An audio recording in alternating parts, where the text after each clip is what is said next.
Agri-tips, alam mo ba? Mas marami palang kaibigan ang magsasaka sa palayan kaysa sa inaakalang peste.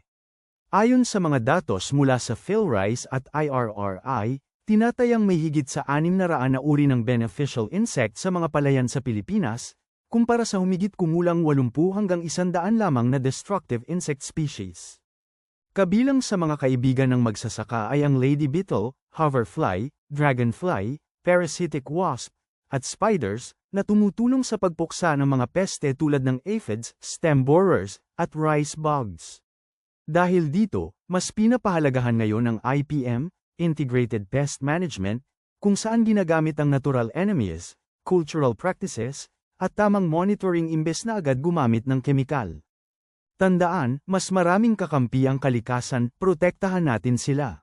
#agritips, #alammoba, #IPM-series, #kaibigan at kalaban. #agrifacts, #agritips, alammoba.